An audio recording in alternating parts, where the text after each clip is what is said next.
Bismillah, Assalamualaikum warahmatullahi wabarakatuh.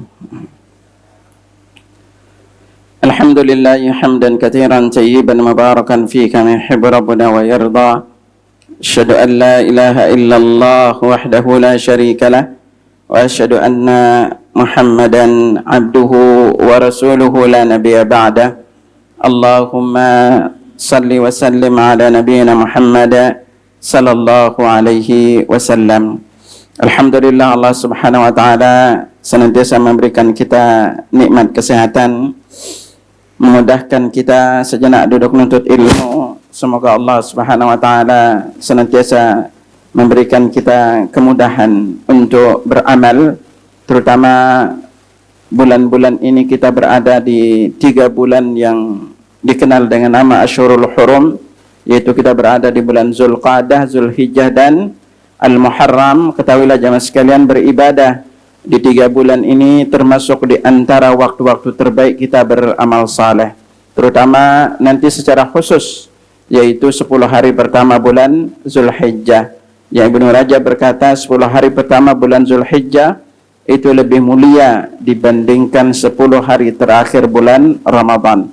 Karena kalau malamnya yang menang itu adalah Ramadan, karena di dalamnya ada malam Lailatul Qadar. Nah jemaah sekalian, sebagai lanjutan rangkaian kajian kita yaitu 40 amalan yang paling banyak Nabi sallallahu alaihi wasallam perintahkan untuk kita lakukan atau perbanyak amalkan. Kali ini kita akan masuk di tema anjuran banyak membaca Al-Qur'an. Ikhwatal iman rahimakumullah, Al-Qur'an yang kita kenal, mari coba kita lihat dulu dari definisinya. Lalu apa keyakinan Ahlus Sunnah wal Jamaah terkait dengan Al-Quran? Lalu apa keyakinan yang menyimpang terkait dengan Al-Quran? Lalu berikutnya kita akan kupas terkait dengan apa keutamaan membaca Al-Quran, dan juga nanti kita singgungkan surat-surat atau ayat-ayat yang secara khusus memiliki keutamaan juga yang dianjurkan untuk kita senantiasa baca di dalam salat kita. Nah, Al-Quran jamaah sekalian, Al-Quran secara bahasa berasal dari kalimat qara'a yaqra'u qira'atan wa qur'anan. Nah, jadi disebut dengan Al-Quran li'anna wajamus suwaru fayadummuha. Jadi disebut dengan Al-Quran karena dia itu menggabungkan banyak surat. Ya kullu syai'in jama'tahu faqad qara'tahu, dan segala sesuatu yang kita kumpulkan itu namanya kita sudah iqra' atau membacanya atau mengumpulkannya. Makanya kata qara'a di dalam bahasa Arab bermakna yadullu ala jam'in wa ijtima', itu menunjukkan sesuatu dikumpulkan. Makanya lalu dari sinilah kita mengambil istilah definisi Al-Quran. Maka Al-Quran dijelaskan di antara beberapa definisinya adalah di antaranya huwa ismun li kalamillahi ta'ala wa kitabih. Jadi Al-Quran itu adalah nama dari kalamullah dan kitabnya. Al-munazzalu ala abdihi Rasulullah sallallahu alaihi wasallam biwasitati Jibril alaihissalam, yang diturunkan kepada hambanya dan rasulnya Muhammad sallallahu alaihi wasallam lewat perantaraan Jibril alaihissalam, bilisanin arabiyyin mubin, dengan bahasa Arab yang nyata, ya, yaitu yang benar. Al-manqul ilaina bitawatur. Jadi Al-Quran ini dinukil kepada kita dengan cara mutawatir. Mutawatir itu artinya di setiap tingkatan generasi itu banyak yang meriwayatkannya. Al-maktub fil mushaf, yang tertulis di dalam mushaf. Wal muta'abbadu bitilawatih, berpahala atau bernilai ibadah yang membacanya. Nah ini jadi titik Al-Quran, karena Al-Quran ketika kita membacanya kita termasuk beribadah dari setiap hurufnya. Al-mabdu'u bi suratil Fatihah wal makhtu bi suratin Nas, dan dimulai dari surat Al-Fatihah dan diakhiri dengan surat An-Nas. Al-mu'jizu bi aqsari suwarihi, termasuk mukjizat surat yang paling pendek di Al-Quran tersebut. Nah ini diantara definisi Al-Quran, dan banyak juga definisi-definisi yang lainnya yang para ulama menjelaskan tidak jauh dari definisi tadi. Nah lalu kalau kita sering mendengar kata hadis, nah apa perbedaan antara Al-Quran dan hadis, terutama hadis qudsi? Kalau hadis secara umum, maka Definisinya adalah ma udhifa ila Nabi sallallahu alaihi wasallam min qaulin aw fi'lin aw taqririn aw sifatin khalqiyatin aw khuluqiyyah. Apa saja yang disandarkan kepada Nabi, baik itu berupa perkataan, perbuatan atau takrir atau persetujuan beliau. Ya, baik itu sifat fisik dan akhlak beliau. Ini secara umum definisi hadis. Nah, lalu di sini juga ada definisi terkait dengan masalah hadis qudsi. Nah, hadis qudsi bedanya dengan hadis biasa. Kalau hadis biasa itu adalah lafaznya itu dari Nabi, maknanya itu dari Allah. Nah, yang membedakannya dengan hadis qudsi, ada qudsi itu lafaznya juga dari Allah, tapi maknanya itu dari Nabi. Makanya di sini titik perbedaannya. Tetapi ada titik perbedaan inti antara Al-Quran dan hadis qudsi.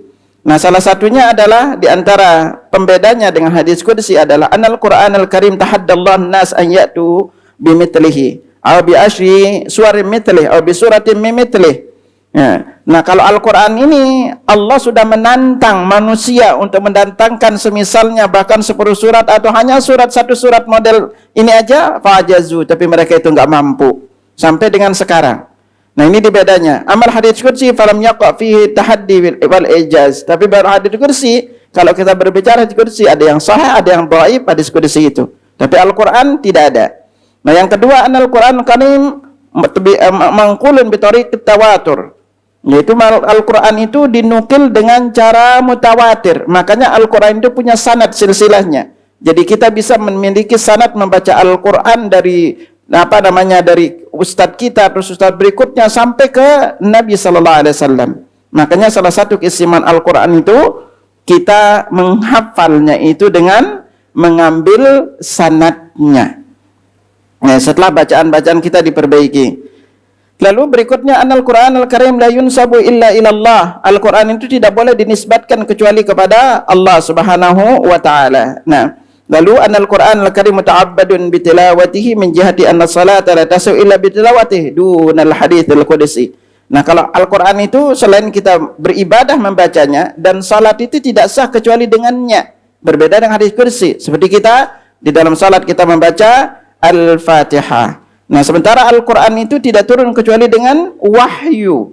Ya, jadi wahyu yang turun. Jadi Nabi itu tidak berdasarkan kehendak beliau. Maka Allah menurunkan wahyunya itu Al-Quran secara bertahap sesuai dengan situasi dan kondisi yang ada atau kondisi Nabi sallallahu alaihi wasallam. Lalu Al-Quran Al-Karim tusammal jumlah minal ayat, jumlah minal ayat suar.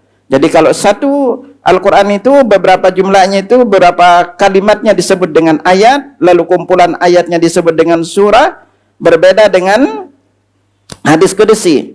Nah, lalu kalau Al-Quran itu kita dianjurkan ketika membacanya membaca isti'adah, baru membaca Bismillah.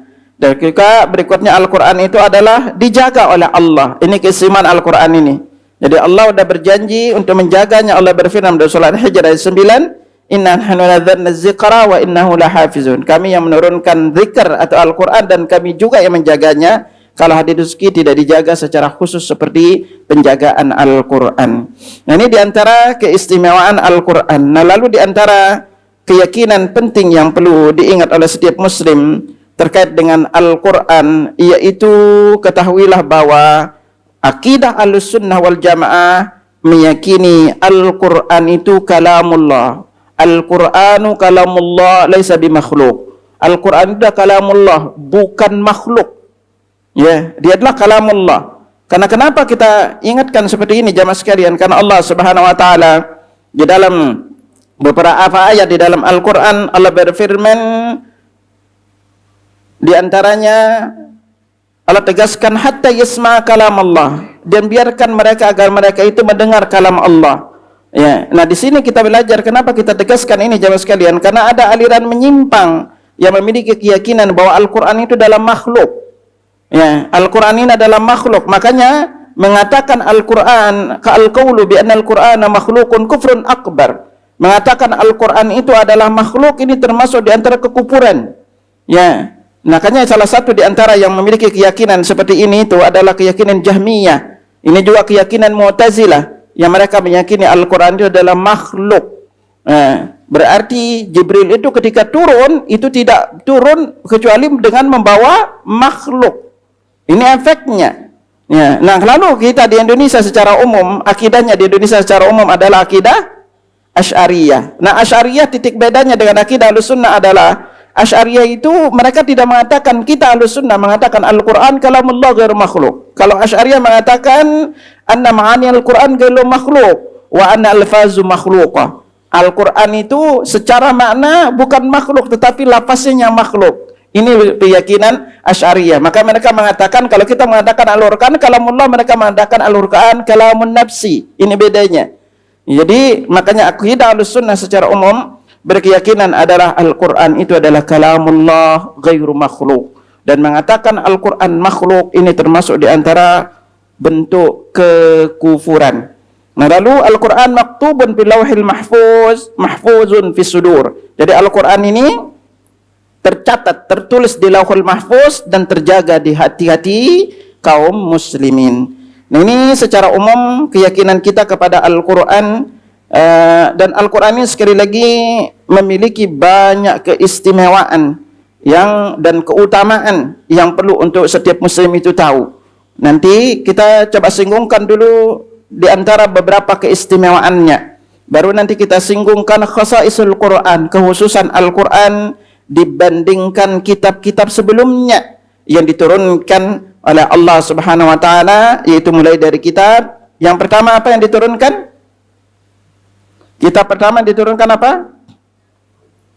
Zabur, diturunkan kepada Nabi Daud. Lalu berikutnya Taurat diturunkan kepada Nabi Musa. Yang ketiga adalah Injil yang diturunkan kepada Nabi Isa alaihissalam, dan terakhir Al-Quran. Jadi Al-Quran ini secara umum jamaah sekalian adalah rangkuman dari seluruh kitab-kitab sebelumnya.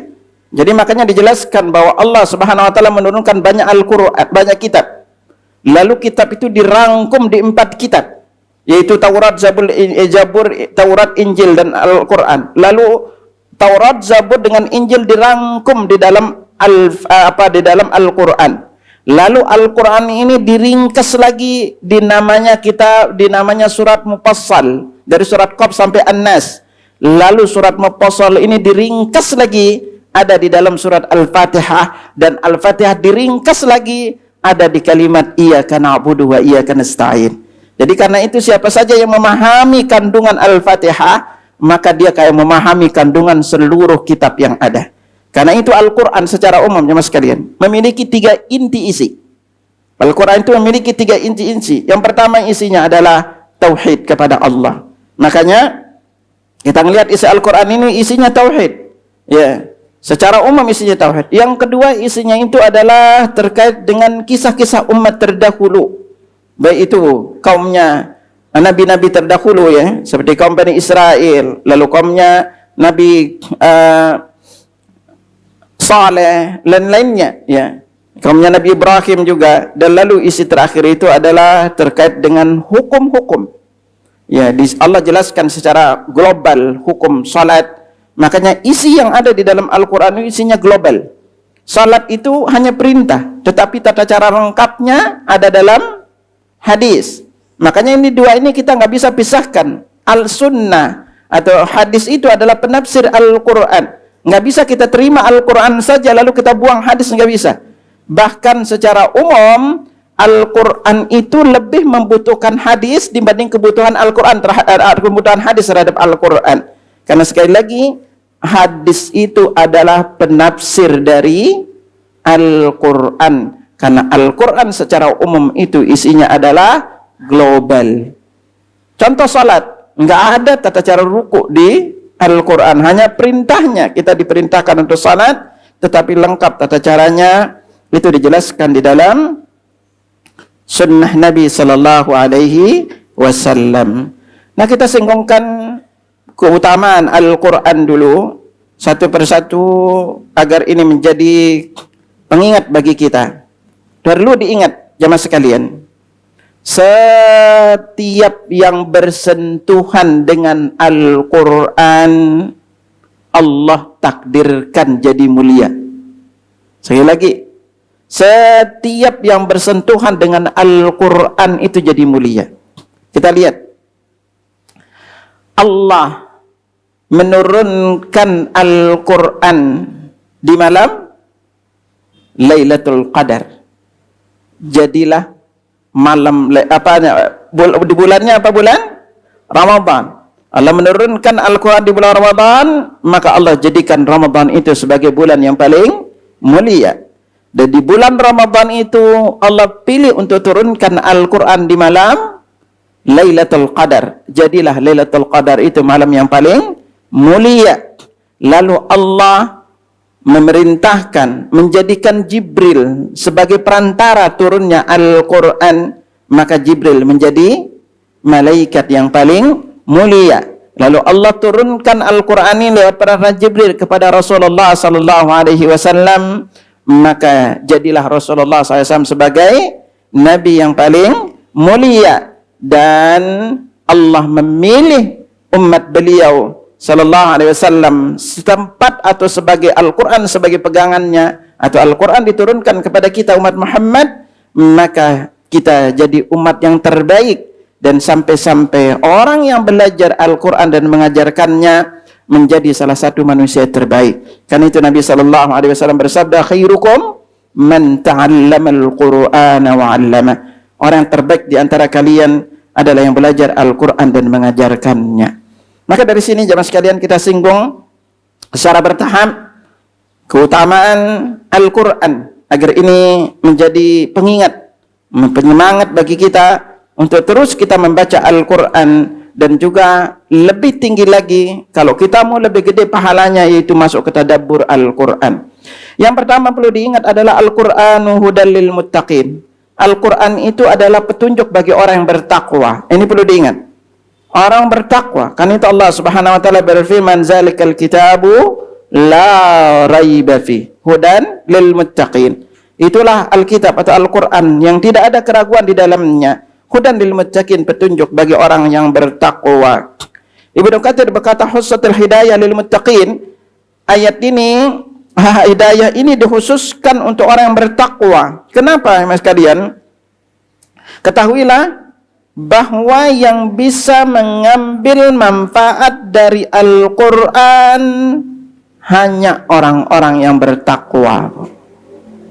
Apa karakteristik orang bertakwa? Maka lanjutan ayat berikutnya. Apa karakteristik pertama? Alladzina yu'minuna bil ghaib. Yaitu orang yang beriman kepada yang gaib. Jamaah perlu ingat baik-baik. Pondasi ajaran Islam dibangun di atas iman kepada yang gaib. Oke lagi, ini perlu diingat kita muslim ya. Pondasi ajaran Islam dibangun di atas keimanan kepada yang gaib. Allah gaib, malaikat gaib, surga gaib, neraka gaib, azab kubur gaib, semuanya gaib. Makanya orang itu karakteristik pertama orang bertakwa itu harus beriman kepada yang gaib. Maka disinilah kita kalau udah berbicara terkait dengan yang gaib, tidak boleh menggunakan logika. Karena otak kita ini nggak mampu untuk menjangkau perkara yang gaib. Katanya kita sebelah kanan kiri ada malaikat, mana malaikatnya? Ibu sekarang misalnya katanya di dalam kubur ada azab, coba aja tuh bongkar kubur. Nggak akan ketemu. Karena kenapa? Nabi udah bilang kepada kita, kalau kalian diperdengarkan azab kubur, mati kalian. Kan telinga kita ini nggak kuat dengar, bahkan ketika orang itu ditandu aja, Nabi bilang kepada kita, itu, kemana kalian akan membawaku, kemana kalian akan membawaku? Itu kata Nabi, kalau kita diizinkan dengar, mati kita. Hanya yang bisa mendengar itu adalah makhluk selain kita. Ya, semuanya mendengar tuh. Yang tidak bisa mendengarnya adalah jin dan manusia. Yang tidak bisa mendengarnya. Kalau kita diperlihatkan malaikat, Bu, bisa mati kita. Nabi bilang kepada kita apa? Ketika Allah tegaskan kepada kita, beliau pernah dilihatkan. Sampai Nabi, udhinali, katanya, udhinali an uhaddita an malakin wa malaikatillah min hamatil arsh. aku diizinkan bercerita tentang salah satu malaikat dari malaikat pemikul arsy. Ma baina sahmati udhuni, jarak antara daun telinganya sampai pundaknya itu perjalanan 700 tahun, Bu. Kebayang nggak? Nabi aja ketika melihat Jibril itu Nabi bilang apa? Jibril itu memiliki 600 sayap. Satu sayap itu menutup antara timur dan barat. Subhanallah. Makanya kita nggak kuat melihat ini nih. Kalau Allah tegaskan kita melihat alam raya ini. Makanya dikisahkan, itu Nabi Ibrahim, Nabi Musa apa Ibrahim yang lupa nih, pernah minta diperlihatkan malaikat maut, Bu. Ya, gimana sebenarnya wujudnya malaikat maut ini? Kalau datang kepada orang soleh, kalau datang kepada orang yang tidak soleh. Lalu ditunjukkan ketika datang kepada orang yang tidak soleh, orang yang banyak berbuat maksiat, beliau langsung pingsan, Bu, karena buruknya. Ya, tetapi ditunjukkan ketika beliau itu datang ke malaikat yang orang yang soleh, tampan luar biasa. Dan itu kalau kita berbicara di malam pertama alam kubur, suatu saat kita kupas malam pertama di alam kubur.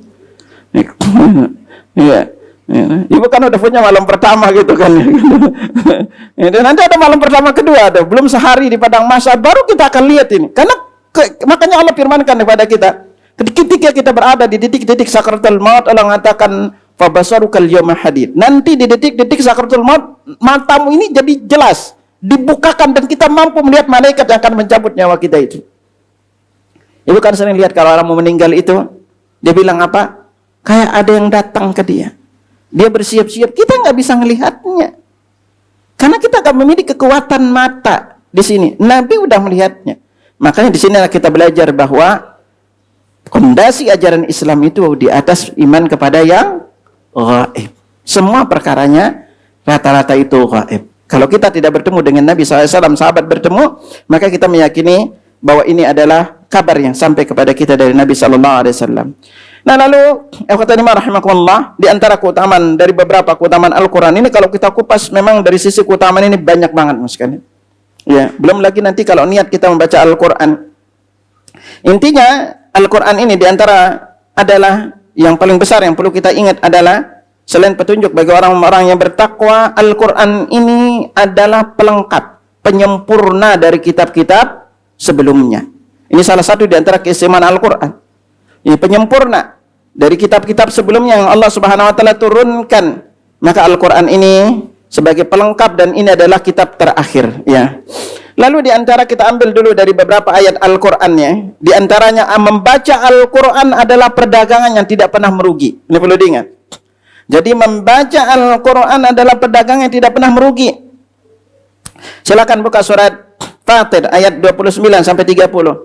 Allah Subhanahu wa taala berfirman, "Alladzina yatluna kitaballah." Sesungguhnya orang-orang yang selalu membaca kitab Allah.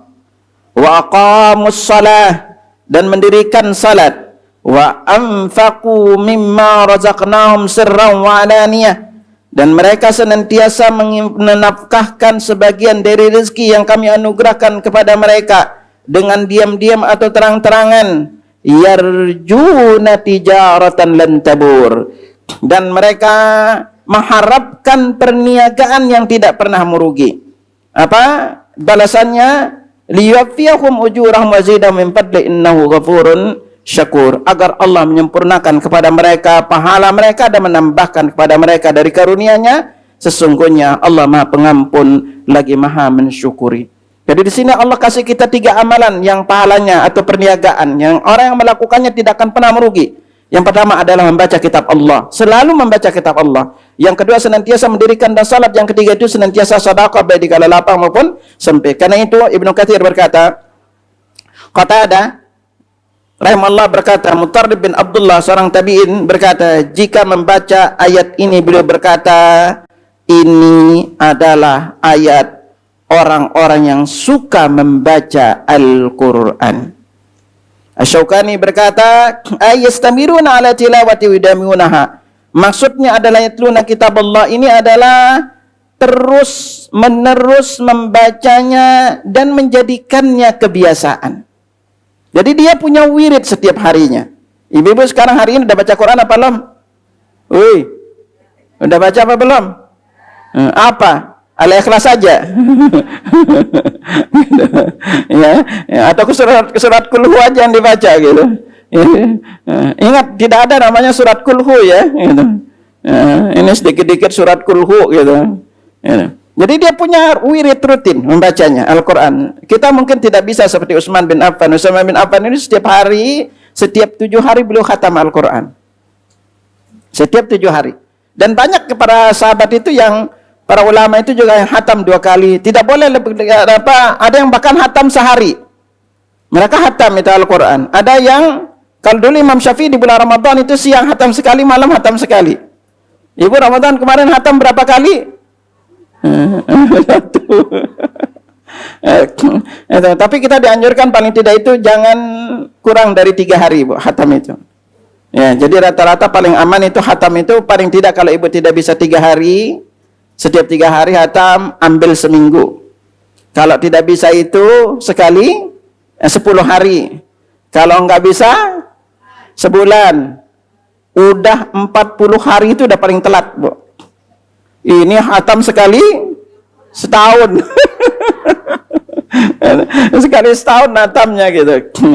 Ya usahakan itu agar kita memiliki rutin untuk kita baca. Nah, kenapa dikatakan perniagaan yang tidak pernah merugi? Di antaranya satu huruf kita diganjar dengan 10 kebaikan. Ini perlu diingat ya. Ini katakan perniagaan tidak merugi. Karena itu Nabi SAW bersabda, diriwayatkan Abdullah bin Mas'ud, man qara harfan min kitabillahi falahu bihi hasanatun. Siapa saja yang membaca satu huruf dari kitab Allah, maka baginya satu kebaikan. Wal hasanatu bi asyri amthaliha. Satu kebaikan dilipat gandakan menjadi 10 kebaikan. La aqulu alif lam mim harfun, dan aku tidak mengatakan alif lam mim itu satu huruf. Walakin alifun harpun, wa lamun harpun, wa mimun harpun. Tapi alif itu satu huruf, lam itu satu huruf, dan mim itu satu huruf. Diriwayatkan oleh Imam At-Tirmidzi. Bahkan dalam riwayat lainnya dikatakan, ta'allamu hadzal Qur'an. Pelajarilah Al-Quran ini, fa innakum tu'jaruna bitilawatihi bikulli harfin 10 hasanat. Maka kalian akan mendapatkan ganjaran dengan membacanya setiap huruf itu 10 kebaikan. Ama inni la aqulu bi alif lamin, walakin alif bi alifin wa lamin wa mimin bi kulli harfin 10 hasanat.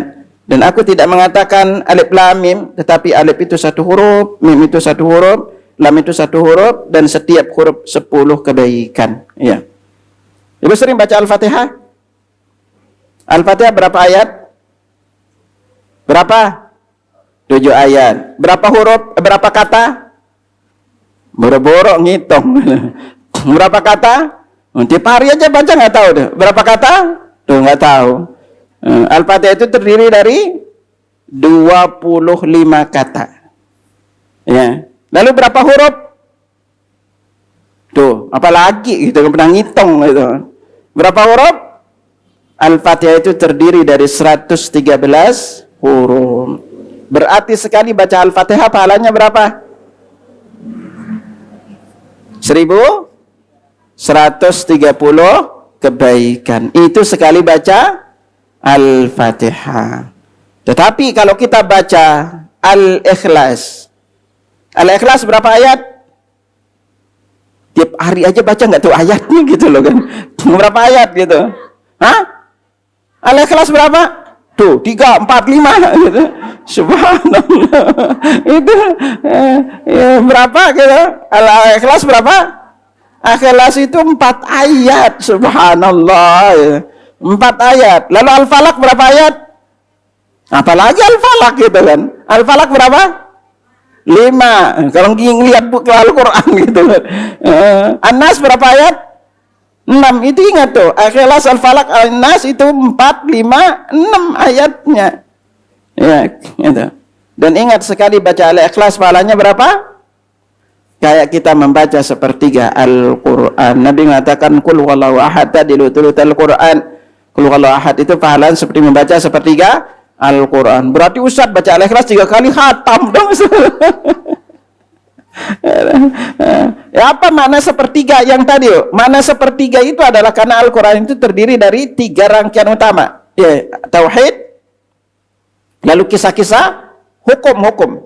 Makanya Al-Ikhlas kandungan utamanya adalah tauhid kepada Allah, makanya dikatakan kayak sepertiga Al-Quran. Lalu di antara yang perlu diingat adalah karena membaca Al-Quran ini adalah kebaikan. Maka ingat, di antara kaidah kita adalah innal hasanat yudhibna sayyi'at. Setiap kebaikan, sesungguhnya perbuatan-perbuatan yang baik itu akan menghapus perbuatan-perbuatan yang buruk. Jadi kita kalau membaca Al-Quran, karena ini Al-Quran ini adalah ibadah dan bentuk kebaikan, itu juga akan menghapus dosa-dosa kita. Ya, maka semakin kita membaca Al-Quran, ini akan menghapus dosa-dosa kita. Dan di sini, di antaranya juga jamaah sekalian, secara umum, ketika kita membaca Al-Quran, maka setiap kali kita bertambah membacanya, banyak membacanya, pahala kita juga akan semakin berlipat ganda. Contoh, ya, ibu-ibu membaca Al-Quran, berbeda pahalanya kalau kita baca di malam hari, baca cuma 10 ayat. Makanya Nabi katakan, man qara'a bi asyri ayatin lam yuktab minal ghafilin. Siapa yang membaca 10 ayat tidak termasuk orang yang lalai. Wa man qara'a bi mi'ati ayatin kutibat minal qanitin. Yang membaca 100 ayat maka dicatat orang yang taat. Nah, kalau kita baca 100 ayat di malam hari, Nabi katakan, man qara'a bi mi'ati ayatin fi lailatin kutibat lahu kunutu lailah. Siapa saja yang membaca 100 ayat di malam hari dicatat pahala sholat malam sepanjang malam. Diriwayatkan oleh Imam Ahmad. Jadi makanya kalau jamaah membaca surat Al-Kahfi di malam hari itu double pahala. Pertama karena jumlahnya 100 berapa? 110. Itu kita kalau baca 100 ayat di malam hari, kita dicatat seperti sholat malam sepanjang malam. Ya. Makanya jamaah tinggal cari aja surat yang pendek-pendek tuh. Ya. Nah, coba sekarang kita lihat. Makanya Nabi itu setiap malam baca apa? Pertama, As-Sajadah. Berapa ayat? 30. Al-Mulk 30. Udah berapa? 60. 40-nya dari mana? Tuh. Sekarang lalu kita disunahkan juga baca malam harinya apa? Al-Ikhlas, Al-Falaq, An-Nas. Berapa kali? 3 kali. Tadi Al-Ikhlas berapa ayat? 4. An-Nas, Al-Falaq dulu. 5. An-Nas. Itu berapa semua? Hah? 4, 5, 6 berapa jadinya? Berapa? Ya Allah, ngitung aja kadang bisa gitu. 4, 5, 6. Berapa ayat? Kok 12 gimana? 14 lagi. 4, 5, 6 berapa jumlahnya? 15. Disuruh baca tadi berapa? 3 kali. 15 kali 3 berapa? Nah, udah genap kan, cepet tuh kan? Bingung. Ya Allah, inilah lansia ini gitu. Nah, makanya kenapa kalau kita baca tadi di malam hari pertama itu Al-Mulk 30, lalu berikutnya As-Sajadah 30, Al-Ikhlas, Al-Falaq, An-Nas itu 4, 5, 6 ditambahin jadi 15. 15 kali 3 45, udah 100 ayatan yang kita baca. Bingung apa bingung? Oke, nah lalu berikutnya apa? Di antara keistimewaan kita membaca Al-Quran adalah bahwa orang yang membaca Al-Quran atau bacaan Al-Quran itu akan bertambah agung dan mulia jika kita baca di dalam salat. Salat kita semakin afdal jadinya. Maka Nabi SAW bersabda, Abdul salatul qunut. Sebaik-baik salat itu adalah lama berdiri. Nah, kalau lama berdiri berarti apa? Panjang bacaannya. Ya, Ustadz kita apalnya trikul doang nih, gimana Ustadz? Kalau sholat malam itu boleh sholat dengan 1 ayat kita ulang-ulang boleh. Dan boleh juga kita membaca langsung dari mushaf. Ibu bisa pakai mushaf yang besar. Atau dari HP bacanya. Ibu tinggal ambil lalu buka, baca. Jangan pas nelpon, maaf lagi sholat. Itu jangan diangkat gitu loh, nelpon gitu. Jadi boleh kita baca dari HP, tetapi membaca langsung dari mushaf ini yang lebih afdal. Ya. Nah, lalu diantara keistimewaan kita membaca Al-Quran adalah orang yang mahir membaca Al-Quran itu bersama para malaikat. Maka Nabi SAW bersabda diriwayatkan dari Aisyah radhiyallahu anha, al-mahiru bil Quran ma'as-safratil kiramil bararah. Yang mahir atau seorang yang lancar, mahir membaca Al-Quran, maka dia bersama para malaikat yang mulia. Lalu berikutnya, walladzi yaqra'ul Qur'an wa tata'ata fihi wa 'alaihi syakkun falahu ajran, dan orang yang membaca Al-Quran dia terbata-bata di dalamnya dan sulit atas bacaan tersebut, maka dia mendapatkan 2 pahala. Diriwayatkan Imam Muslim. 2 pahala maksudnya apa? Pahala bersusah payahnya dan pahala dia membaca Al-Quran. Jadi di sini kita belajar apa? Bahwa walaupun kita terbata-bata membacanya, belajar terus membacanya. Al-Quran itu sebenarnya memiliki kunci. Ketika kita semakin dekat, semakin dimudahkan. Ini janji Allah. Makanya nggak boleh kita berkata, Ustaz sulit baca Quran, belajar Quran. Ibu keliru. Allah berjanji, walaqad yassarnal Qur'ana lidzikri fahal min mudzakir. Kami menjadikan Al-Quran itu mudah bagi yang mau mengambil pelajaran. Mudah itu maknanya mudah dipelajarin, mudah dibaca. Lalu berikutnya juga mudah untuk dimengerti dan didadaburi. Ini penting untuk kita ingat sebagai muslim. Agar jangan sampai nanti kita ketika udah mau belajar, kok susah Ustadz ya. Angkat tangan minta, jangan minta rezeki doang. Minta juga dimudahin baca Al-Quran. Itu. Dan ingat juga, di antara keutamaan membaca Al-Quran, salah satu selain hidup di dunia ini, kalau kita lihat perjalanan kita, Bapak sekalian, kita lihat satu-satu ya perjalanan kita. Dari kita meninggal dunia, ya, dari Al-Quran itu memiliki fungsi besar.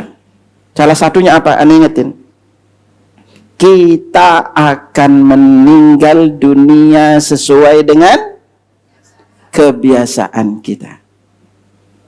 Kalau mereka yang meninggal lagi baca Quran, biasanya rutin membaca Al-Quran. Anda ingetin kepada ibu-ibu terutama nih, yang udah masuk usia 50-an. Ini 30 apa 40 nih? Hah? Oh, 35.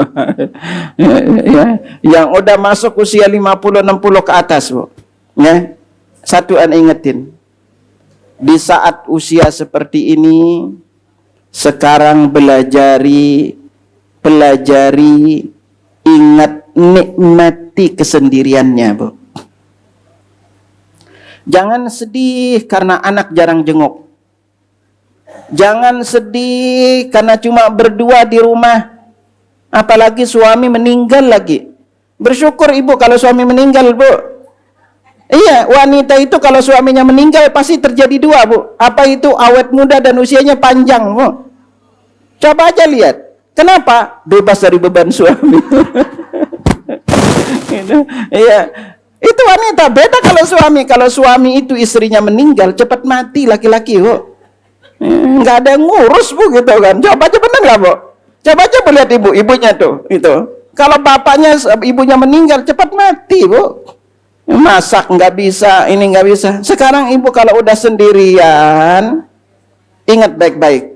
Nabi katakan kepada kita, yub'atu kullu 'abdin 'ala ma mata 'alaihi. Seorang itu akan dibangkitkan sesuai dengan kondisi dia meninggal dunia, dan kondisi dia meninggal dunia itu sesuai dengan kebiasaan. Ibu ingat. Dibanding bersedih kok anak nggak datang, mending ibu fokus baca Al-Quran, mending fokus ikut taklim. Kalau anak jarang jenguk, WA aja anak, nah nggak apa kamu jarang jenguk ibu, yang penting transferannya rutin, udah selesai gitu loh kan. Dibanding ibu berharap, anak belum tentu dia udah punya dunia sendiri, belum tentu melibatkan orang tua di dalam mengambil keputusannya. Dia akan sibuk dengan anak dan istrinya sendiri. Daripada ibu sedih ini, mending sekarang ibu fokus setiap hari itu berapa banyak Al-Quran yang saya baca. Setiap hari itu berapa banyak sholat yang saya lakukan. Setiap hari itu kemana saja saya ikut taklim. dibanding bengong di rumah cepat mati, Bu. Gitu. Mending ibu duduk taklim manis, ngerti nggak ngerti duduk aja gitu. Iya, udah apa lagi sambil nyender selonjoran gitu. Wah, udah lebih nikmat lagi tuh. Ya, itu. Udah pegang buku lalu nulis ini nggak pernah dibuka isi kajiannya gitu. Ya, dari tulis tuh kan. Itu iya gitu. Udah sekarang nikmatin aja di usia ini dibanding ibu ngeluh sedih kenapa nggak jenguk, kenapa ini capek, Bu. Bisa jadi ini cara Allah memberikan kita kesempatan untuk banyak ibadah. Coba kalau masih ada anak, belum tentu ibu sempat taklim. Ibu jangan sedih suami meninggal dunia, ibu bisa bebas kemana-mana taklim, gede-gede jangan. Iya kan Bu ya? Itu, mau kesini izin gitu loh kan. Sekarang enak, mau pulang jam berapa, mau masak apa aja di rumah nggak ada yang ganggu gitu loh kan. Itu, ya, mau jajan apa aja juga enak gitu kan. Ini diantara karunia yang perlu kita syukuri. Karena setiap kita ini takdir kita beda-beda, Bu. Ada yang ditakdirkan suaminya meninggal dulu. Ada yang ditakdirkan bersama suaminya. Ada yang ditakdirkan istrinya meninggal. Ada yang ditakdirkan itu dekat dengan anaknya. Ada yang ditakdirkan jauh dengan anaknya. Maka dari itu sekarang belajar menikmati kesendirian. Jangan sedih. Ya, jangan marah. Jangan gak redha dengan takdir yang Allah sudah takdirkan untuk kita. Ya. Nah ini, jadi makanya sekarang kita lihat Al-Quran itu pertama manfaat besarnya kelak akan membantu kita menjawab pertanyaan malaikat mungkar dan nakir di alam kubur. Malaikat mungkar dan nakir akan datang kepada kita dari 3 arah, kepala, kanan, kiri, dan kaki. Ketika dia datang dari arah kepala, apa kata kepala? Jangan datang dari kepalanya karena dia sering baca Al-Quran. Subhanallah. Ini di antara manfaat besarnya. Ya. Lalu nanti ketika kita dibangkitkan di padang mahsyar, Al-Quran akan memberikan manfaat kepada kita. Apa? Akan menaungi dan memberikan kita syafaat. Makanya Nabi SAW bersabda, Iqra'ul Quran. Bacalah Al-Quran. Ini perintah secara khusus. Baca Al-Quran. Kenapa? فَإِنَّهُ يَأْتِي يَوْمَ الْقِيَامَةِ شَفِيعًا لِأَصْحَابِهِ. Karena Al-Quran nanti akan datang pada hari kiamat, syafi'an, dan akan pemberi syafaat bagi pembacanya. Bahkan kalau Al-Baqarah dan Ali Imran itu akan datang di atas orang-orang yang rajin membaca itu seperti burung-burung yang akan menaungi orang-orang yang membacanya di dunia. Maka dari sini ini menjadikan kita semangat untuk terus membaca. Ustadz, saya nggak ngerti artinya. Baca aja, Bu. Tetapi nanti kalau mau naik tingkatannya, ibu akan merasakan nikmat, jamaah akan merasakan nikmat membaca Al-Quran kalau bertahap tahu artinya. Makanya dari sini mulailah di tahap awal itu dulu membaca arti dan kandungan Al-Fatihah dulu. Kenapa sih Al-Fatihah kita disuruh rutin baca? Ini Al-Fatihah ini kalau kita kupas kandungannya, Masya Allah. Inti-inti Al-Quran itu ada di Al-Fatihah. Kalau kita ngerti Al-Fatihah ini, kita akan lebih gampang untuk mengerti yang lainnya dari surat-surat Al-Quran. Masuk ke tingkatan tidak hanya mengerti apa membaca. Apa sih? Ibu sekarang tiap hari baca Al-Ikhlas. Tahu nggak artinya itu? Wih, tahu nggak artinya? Nah, sekarang coba mulai dari yang rutin baca, dari Al-Fatihah dulu, masuk lalu ke Al-Ikhlas, masuk Al-Falaq, masuk An-Nas, nanti masuk Al-Kafirun, lalu juga baca tafsir dari ayat kursi. Ini yang rutin kita baca. Nanti naik lagi surat yang sering kita baca apa? Di antaranya apa? Kalau mau lebih ini lagi baca Al-Muluk, kandungannya apa? Lalu As-Sajadah, lalu lebih tinggi lagi masuk ke pembahasan dari kandungan dari surat Al-Kahfi. Jadi ketika kita udah rutin bertahap mau untuk belajar, insya Allah ini akan menjadikan kita, Allah akan berikan kenikmatan sendiri ketika kita baca Al-Quran. Ini ketika kita berada di padang mahsyar, Al-Quran ini juga akan memberikan manfaat kepada kita. Dan disinilah juga bahwa salah satu di antara janji Allah, kalau diingat, salah satu di antara janji Allah bahwa orang yang membaca Al-Quran menjadikan ibadah, maka orang itu tidak akan pernah tersesat.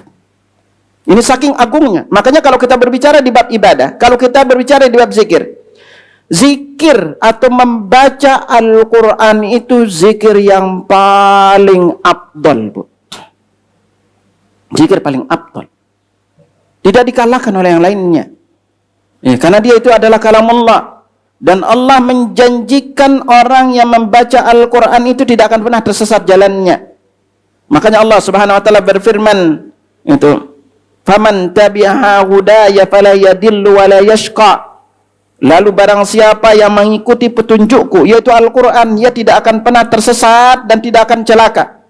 Dan Allah katakan pada Thaha, surah Thaha, "Ma anzalna 'alaikal Qur'ana litashqa."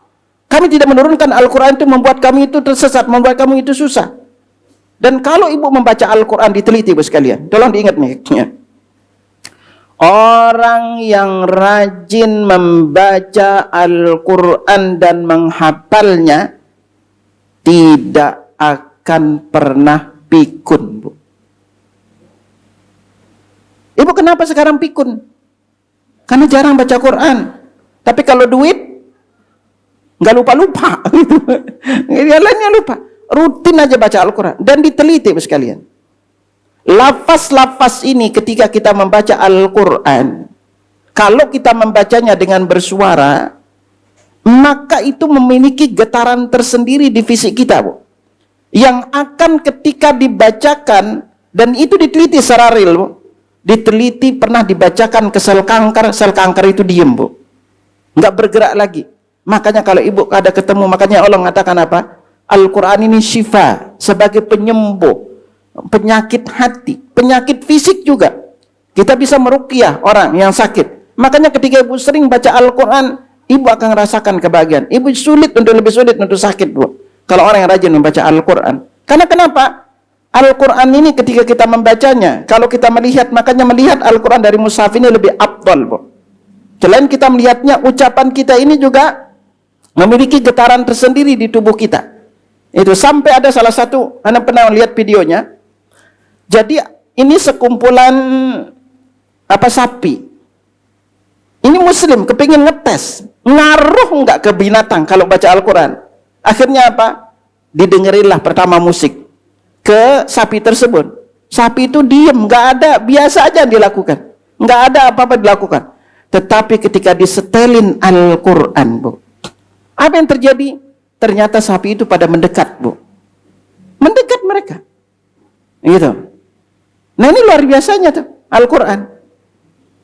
Jadi dia ngefek kepada alam raya ini juga ketika kita baca Al-Quran. Makanya Nabi tegaskan kepada kita dalam hadis lain, kalau di rumah itu dibacakan Al-Quran, itu malaikat melihat dari atas itu rumah itu kelap-kelip. Kayak lampu dia berkelap-kelip. Itu malaikat melihatnya dari atas. Kalau rumah itu di dalamnya dibacakan Al-Quran.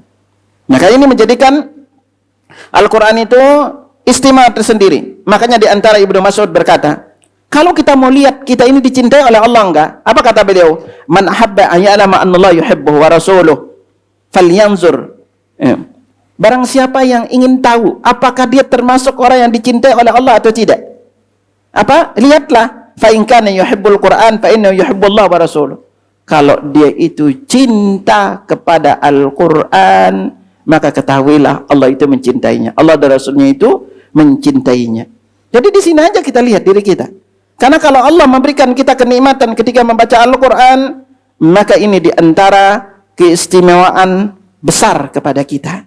Agar kita tahu bahwa keutamaan kita membaca Al-Quran ini, selain di padang mahsyar akan memberikan kita syafaat, juga kelak akan menuntun hamba-hamba itu bahkan semakin tinggi derajatnya di surga. Nanti kita yang sering membaca Al-Quran, lalu yang hafal apalagi Al-Quran, di hari kiamat itu Allah akan nyuruh, iqra' wartaqi, naik, baca dan naik. Makanya di antara ulama mengatakan seperti Aisyah, tingkatan Al-Quran, tingkatan surga itu sebanyak jumlah ayat Al-Quran. Karena orang yang hafal Quran nanti itu akan disuruh naik. Dari setiap ayat yang dia hafal itu dia akan naik derajatnya. Terus sampai tingkatan akhir ayatnya. Kalau ibu hafalnya cuma Al-Fatihah, kan dari depan Al-Fatihah nih, berarti ayat ke-7 berhenti, Bu. Kalau ibu hafal Al-Baqarah berarti naik terus. Kalau hafal seluruhnya sampai ujung ayatnya. Makanya derajat kita di hari kiamat tergantung dari jumlah ayat Al-Quran yang kita baca. Karena itulah Nabi SAW memisalkan Al-Quran dengan orang yang mengamalkannya. Nabi SAW bersabda, al-mu'minul ladhi yaqra'ul Quran. orang mukmin yang membaca Al-Quran wa ya'malu bihi, dan dia mengamalkannya kal utrujah, ya, seperti buah utrujah. Apa itu utrujah? Ta'muha thayyibun wa rihuha thayyib, rasa dan baunya enak. Wal mu'min alladhi la yaqra'ul Qur'an wa ya'malu bihi kat-tamra, orang mukmin yang tidak membaca Al-Quran tapi mengamalkannya itu seperti buah kurma. Ta'muha thayyib wa la riha laha, buahnya rasanya enak tetapi dia tidak punya bau. Wal mu'amatul munafiq alladhi yaqra'ul Qur'an karraihanah, perumpamaan orang munafik yang membaca Al-Quran itu seperti raihanah. Apa itu raihanah? Rihuha thayyibun wa ta'muha mur, baunya menyenangkan tapi rasanya pahit. Wa matul munafiq la yaqra'ul Qur'an kal hanzalah, adapun orang munafik yang tidak membaca Al-Quran seperti bagikan hanzalah. Apa itu? Ta'muha murrun au khabithun rihuha murrun, rasanya itu, rasa dan baunya itu pahit atau tidak enak. Dan di sini keistimewaan paling luar biasa, Bang. Orang memiliki hafalan Al-Quran nanti dikatakan kepadanya di hari kiamat, yuqalu li sahibil Quran, dikatakan kepada sahib itu orang yang lengket, orang yang menghafal Al-Quran, iqra' wartaqi, bacalah dan naiklah, serta tartilkan kama kunta warattil kama kunta turattil fid dunya, tartilkan sebagaimana engkau di dunia mentartilkannya. Fa inna manzilaka 'inda akhir ayatin taqra'uha, karena kedudukanmu adalah pada akhir ayat yang engkau hafal. Jadi di sini semakin banyak hafalan kita, maka di sini semakin tinggi derajat kita. Dan Al-Quran ini punya karakteristik yang bukan kalian, itu cepat hilang. Hafalannya itu cepat hilang. Maka Nabi katakan kepada kita, inna matalu sahibil Quran kama matalil ibil mu'allaqah, sesungguhnya orang yang menghafalkan Al-Quran itu bagikan unta yang diikat. In ahada 'alaiha amsaka wa in atlaqaha dhahabat, jika diikat unta itu tidak akan lari, dan apabila dibiarkan tanpa diikat maka ia akan pergi. Dan salah satu di antara pengikat paling kuat Al-Quran, wa idza qama sahibal Quran faqaraha bil laili wan nahar dzakarahu wa idza lam yakum bihi nasiyahu, apabila orang yang menghafal Al-Quran itu membacanya di waktu malam dan siang, dia akan mengingatnya, namun jika dia tidak melakukan demikian maka dia akan lupa. Makanya sarana paling luar biasa kita menghafal Al-Quran adalah dengan membacanya di malam hari. Ya, ini paling kuat. Kalau kita siapapun yang ingin kuat hafalannya, maka anjuran terbesarnya itu adalah bacalah di malam hari. Dan tidak ada iri yang dianjurkan kecuali iri di dua tempat. Iri secara umum hukumnya adalah haram, tetapi kita bolehkan iri di dua tempat. Nabi SAW bersabda dari Abdullah bin Umar, hadis ini muttafaqun alaih, la hasada illa fitnatain, tidak boleh gibtah. Ada jadi dalam bahasa Arab itu ada hasad, ada gibtah.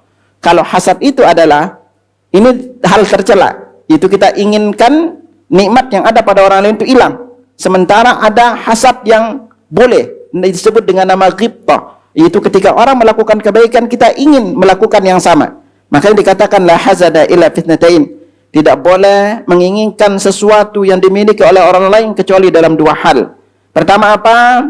Rajulun atahullahul Qur'an fahuwa yaqumu bihi ana al-laili wa ana an-nahar. Itu seorang yang diberikan oleh Allah Al-Quran, keahlian tentang Al-Quran, maka dia melaksanakan atau membaca dan mengamalkannya sepanjang siang dan malam. Wa rajulun atahullahu mal, seorang yang diberikan harta, lalu apa? Yunfiquhu fahuwa yunfiqhu ana al-laili wa ana an-nahar, kemudian dia menginfakkannya baik di siang maupun malam harinya. Nah di sini makanya mas sekalian, ketika kita berbicara tentang Al-Quran, keutamaan Al-Quran ini banyak, ya. Belum lagi niat-niatnya ketika kita membaca. Makanya salah satu di antara niat penting ketika kita membaca itu adalah mengambil hidayah. Makanya cara paling aman itu ketika kita membaca Al-Quran adalah rasakan ketika kita membaca Al-Quran itu kayak ayat itu turun untuk kita. Dan ini tidak akan terjadi kecuali kita mengerti artinya. Maka di sini jangan hanya membatasi diri dari hanya kita sekadar membacanya, tetapi kita lupa untuk masuk ke yang lebih tinggi, yaitu mentadaburi Al-Quran. Sebenarnya inti Al-Quran itu adalah untuk ditadaburi. Karena itu Allah menegur orang-orang yang tidak mau tadabbur Al-Quran. Allah sampai berfirman, afala yatadabbaruna Al-Quran am ala qulubin aqfaluha. Tidaklah mereka mentadaburi Al-Quran atau dalam hati mereka itu ada penutupnya atau tertutup hatinya. Maka di sini jemaah sekalian sangat dianjurkan kita untuk masuk ke lebih dalam terkait dengan Al-Quran. Salah satunya itu adalah kita mentadaburi Al-Quran. Dan bahkan kalau kita tidak mampu dengarkan Al-Quran, ada syarat untuk kita dengarkan Al-Quran jemaah sekalian. Salah satunya apa? Allah berfirman dalam surah Al-A'raf ayat 204, wa idza quri'al Qur'anu fastami'u lahu wa ansitu la'allakum turhamun. Apabila dibacakan Al-Quran, fastami'u lahu, dengarkan. Nah di sini, kalau kita disuruh Al-Quran, maknanya apa? Asgu lahu samukum litatafahhamu ayati wa tadabbaru bimawa'idhihi. Itu arahkan pendengaran kita untuk memahami ayatnya dan mengambil nasihat-nasihatnya. Tapi di sini juga dikatakan ansitu. Ansit itu dalam bahasa Arab, maknanya itu adalah jangan lakukan kesibukan apapun. Jadi kita di sini tidak cukup untuk dengar aja. Tetapi Allah tegaskan ansitu, jangan sibuk dengan yang lainnya. Fokusin pendengaran kita dengan Al-Quran. Baru kalau kita melakukan ini akan terjadi apa? La'allakum turhamun. Semoga kalian mendapatkan rahmat. Dan kalau kita lebih lanjut mengupas keutamaan Al-Quran, maka di antaranya Al-Quran ini memiliki khasais, itu memiliki keutamaan dan juga memiliki, selain kita membaca juga dia memiliki kekhususan-kekhususan. Dan kekhususan ini juga penting untuk setiap muslim itu memahami dan mengetahuinya, sehingga dengannya kita jadi lebih berbangga dengan Al-Quran. Ya. Apa di antara khasais Al-Quran, kekhususan atau keistimewaan Al-Quran? Yang pertama itu adalah istimaluhu ala akhbarin ghaibiyah, mengandung informasi perkara-perkara yang gaib. Di antaranya seperti apa? Al-ghaibiyah al-muta'alliqah bil madi, yaitu perkara-perkara gaib terkait dengan yang dulu.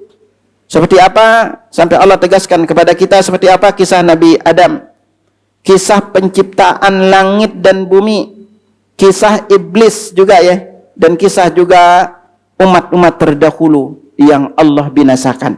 Mulai dari kaumnya Nabi Nuh, lalu kaumnya Nabi Lut, Saleh, itu juga kaumnya kaum Thamud dan yang lainnya. Ini kisah-kisah umat terdahulu dan kita banyak mendapatkan ini sampai Allah tegaskan kepada kita, kepada Nabi-Nya, tilka min amba'il ghaibi nuhiha ilaik.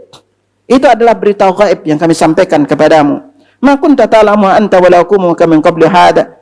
Kamu dan umatmu enggak tahu berita ini. Makanya kalau kita berbicara ikhwatul iman, contoh adalah terkait dengan masalah orang Kristen punya keyakinan bahwa Nabi Isa itu disalib, sementara Allah ngasih kita kabar apa? Diangkat. Ya. Kita juga dapat cerita. Makanya kenapa kalau kita belajar kisah-kisah di dalam Al-Quran, unik-unik kisahnya. Banyak pelajaran bisa kita dapat. Salah satu pelajaran penting yang selalu ingat adalah jangan pernah ragu tentang janji Allah. Kisahnya Nabi Musa. Nabi Musa dikisahkan ibunya itu bermimpi sampai 3 kali untuk buang anaknya. Disuruh. Nabi Musa itu takut. Ibunya Nabi Musa itu takut. Ya. Datang mimpi kedua, belum. Lalu Allah bilang kepada sanu'iduha siratal, kamu akan kembalikan ke kamu. Akhirnya apa? Karena kalau kita berbicara kisahnya Nabi Musa, gara-gara Fir'aun mimpi bahwa akan ada anak yang lahir yang akan menghancurkan kekuasaannya berdasarkan tafsir penafsiran dari ahli nujumnya, itu yang dibunuh anak itu tidak kurang dari 70.000, Bu.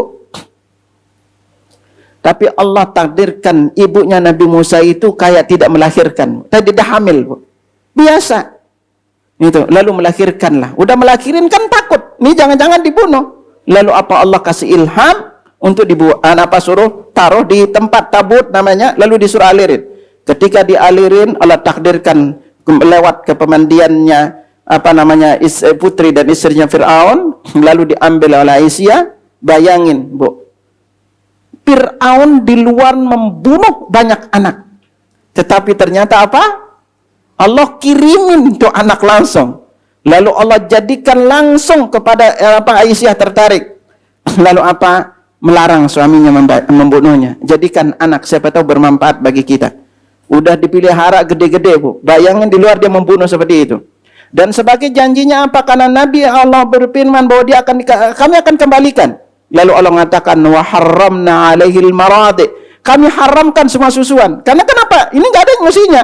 Ini coba, enggak ada, semua nangis semua. Apa? Lalu ibu karena tahu kisah ini, ada kakaknya Nabi Musa itu disuruh ke sana, lalu ngasih usulan, mau nggak aku tunjukin ibu yang bisa menyusui ini? Dipanggil lah, ternyata apa? Langsung ketika ketemu ibunya langsung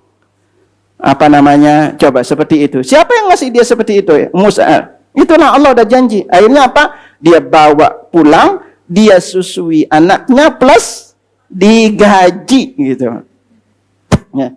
Itu kalau kita berbicara di kisah-kisah itu, Masya Allah. Kisah Nabi Musa itu banyak pelajaran. Salah satu itu apa? Keyakinan kita, akidah kita. Terutama kalau kita belajar dari kisah Nabi Yunus. Nabi Yunus ini paling luar biasa, Bu. Doanya ini kita belajar bahwa ingat di kisah Nabi Yunus itu ibu belajarin. Seberapa berat pun kesusahan ibu, ingat dulu Allah. Ingat dulu Allah. Lihat Nabi Yunus ketika berada dalam perut ikan. Yang diingat beliau pertama apa? Bukan nangis, gimana caranya keluar nih gitu loh kan. Tapi yang beliau langsung ingat apa? Doanya langsung bilang apa doanya? La ilaha illa anta. Tauhid dulu di sini. Makanya di sini kita belajar dari kisah ini, apapun beratnya masalah ibu, ingat dulu Allah. La ilaha illa anta. Tidak ada yang berhak diibadahi selain Engkau. Subhanaka, Maha suci Engkau. Inni kuntu minadh dhalimin. Maha suci ini, tasbih ini artinya kita yakin dengan kekuasaan Allah. Allah akan berikan kita jalan keluar dari berbagai macam kesulitan kita. Inni kuntu minadh dhalimin. Aku termasuk orang yang zalim. Kenapa beliau berdoa ini? Karena beliau itu keluar dari kaumnya sebelum diperintahkan. Akhirnya apa? Beliau Allah takdirkan ditelan ikan. Makanya kisah-kisah di dalam Al-Quran ini hampir jangan pernah di kita berkata mustahil, Bu. Ya, Al-Quran sudah memberikan kepada kita contoh yang paling nyata, Bu. Kalau kita belajar kisah-kisah, hampir semua masalah hidup itu ada kisah dari Al-Quran. Ibu sebut masalah hidup ibu apa coba? Ada semuanya. Contoh, masalah sakit kita belajar dari Nabi siapa? Nabi Ayub. Tidak punya anak belajar dari Nabi siapa? Nabi siapa? Zakaria.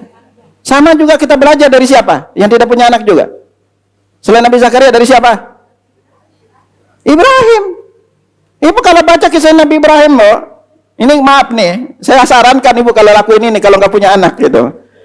Nabi Ibrahim ketika menikah dengan Sarah, nggak punya anak, Bu, bertahun-tahun. Karena tidak ada yang melanjutkan keturunannya, lalu apa? Allah takdirkan meminta Hajar menikah dengan siapa? Dan Ibrahim. Akhirnya apa? Dinikahilah Hajar. Ketika menikahi Hajar, yang terjadi apa, Bu? Allah takdirkan Hajar dapat anak Ismail. Berikutnya yang terjadi apa? Allah takdirkan Sarah juga dapat anak, Bu. Itu kan. Dapat anak akhirnya. Makanya Sarah itu udah usia, Bu. Ketika datang malaikat mengasih kabar tentang beliau akan punya anak, apa kata beliau? Itu, apakah orang tua akan punya anak? Karena udah tua beliau, nggak mungkin punya anak. Ya, tapi malaikat meyakinkan bahwa itu takdir yang Allah sudah takdirkan. Punya anak, akhirnya belum punya anak di usia tua. Lalu anaknya jadinya siapa? Ishak. Dari sinilah, nah dari Ishak lahirlah nabi-nabi keturunan Bani Israel berikutnya, dan dari Ismail lahirlah Nabi Sallallahu Alaihi Wasallam. Nah ini jadi kisah-kisah tentang yang gaib, baik yang dulu, yang akan datang, atau yang sekarang akan datang, itu semuanya ada. Apalagi terkait yang akan datang, terkait dengan kiamat, terkait dengan bagaimana kita kelak berada di padang mahsyar, itu semuanya ada penjelasannya ini. Lalu diantaranya adalah Al-Quran ini, kita sekali lagi tadi beribadah ketika membacanya. Ya, jadi apapun yang kita baca dari Al-Quran ini berbeda dengan hadis. Makanya kalau kita membaca Al-Quran, kita harus membaca A'udzubillahi minasyaitonirrajim. Kalau membacanya mulai dari awalnya, itu kita dianjurkan, Allah berfirman, "Fa idza qara'tal Qur'an fasta'iz billahi minasyaitonirrajim." Kalau kamu baca Al-Quran, bacalah A'udzubillahi minasyaitonirrajim. Nah, sama juga ketika di Al-Fatihah dijadikan bagian di antara ayat yang harus kita baca, karena Nabi sallallahu alaihi wasallam bersabda, "La salata liman yaqra bi Fatihatil Kitab." Tidak sempurna salat seorang yang tidak membaca Fatihatul Kitab. Dan Al-Quran ini tidak dinisbatkan kecuali kepada Allah. Ya, jadi Al-Qur'anu la yunsabu illa ilallahi ta'ala labzan wa ma'nan. Jadi Al-Quran ini hanya disandarkan kepada Allah. Berbeda dengan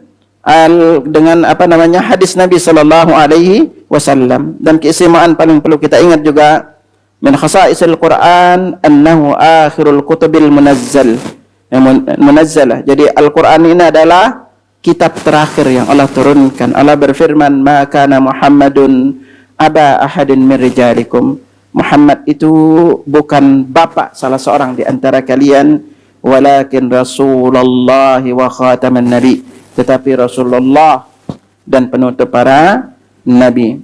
Dan di sini wa tawataratil akhbar annahu sallallahu alaihi